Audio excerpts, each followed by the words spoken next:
The howling wind screamed through the cracks of the old lighthouse as Alex and Ben struggled to close the heavy wooden door. They had arrived at Faulkner's Point, a remote coastal outpost, to serve as the new lighthouse keepers.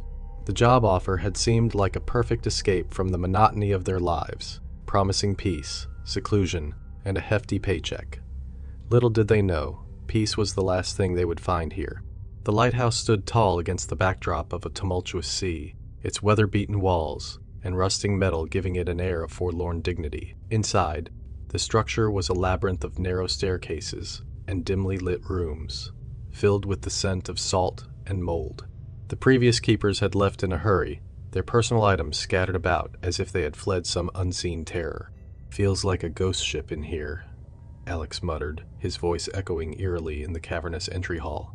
"Yeah," Ben replied, his eyes darting around nervously. "Let's get settled in and start our first shift." As night fell, the storm outside intensified. Rain battered the windows, and the sea crashed violently against the rocky shore.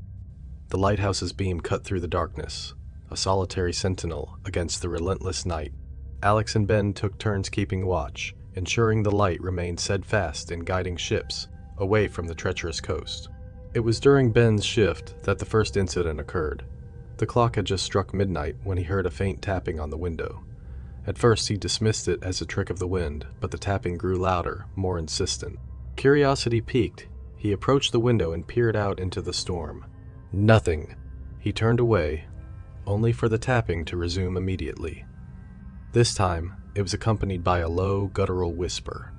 He couldn't make out the words, but the tone sent shivers down his spine. He rushed to wake Alex. "Dude, something's out there," Ben said, his voice trembling. Alex groaned, rubbing his eyes. "It's probably just the wind. Go back to your post." "I'm serious. Come and see for yourself." Reluctantly, Alex followed Ben to the window.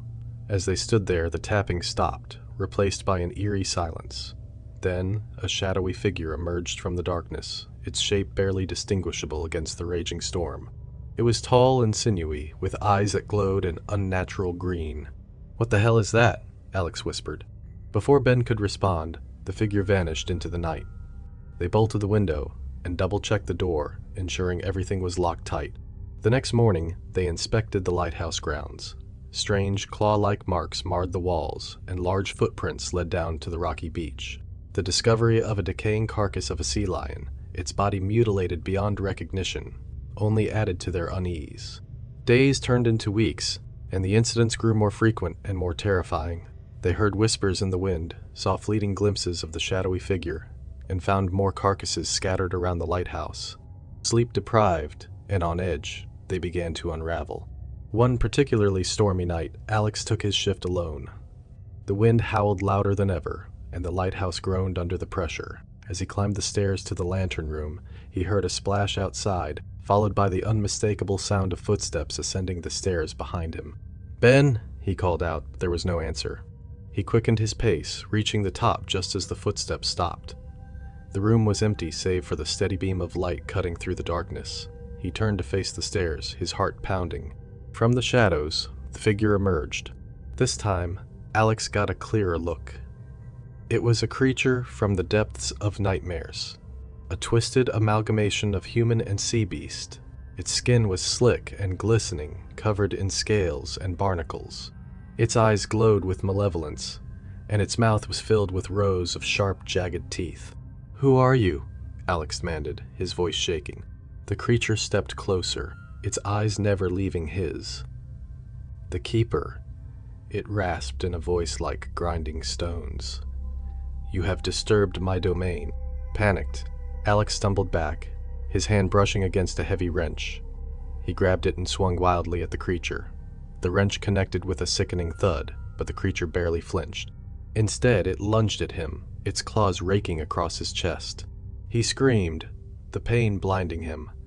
He fought desperately, managing to push the creature away and staggered down the stairs. Blood dripped from his wounds, leaving a crimson trail behind him. Ben found him at the bottom, barely conscious. "What happened?" he cried, trying to stem the bleeding. "The Keeper. It's real." Alex gasped before passing out. The next few days were a blur of terror.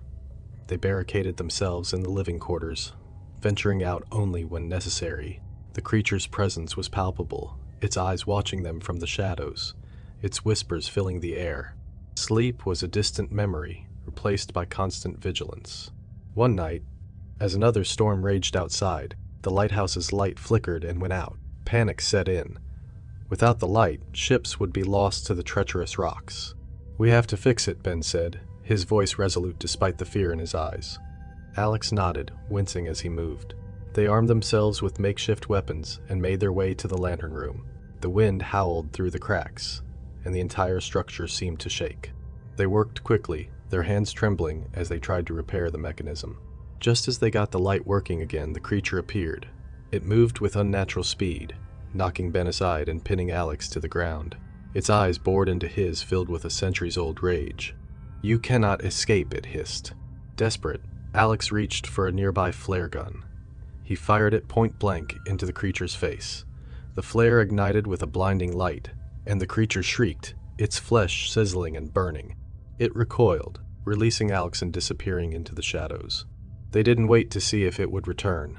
They grabbed what they could and fled the lighthouse, stumbling through the storm to the nearest village.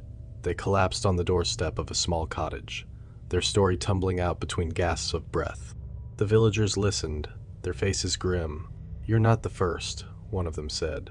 "That lighthouse has been cursed for generations. The Keeper. It was once a man, but now it's something else. Something that won't let go." Alex and Ben never returned to the lighthouse. They left Faulkner's Point behind, but the nightmares followed them. They could still hear the whispers in the wind and see the glowing eyes in the darkness. The Keeper had marked them, and they would never truly be free.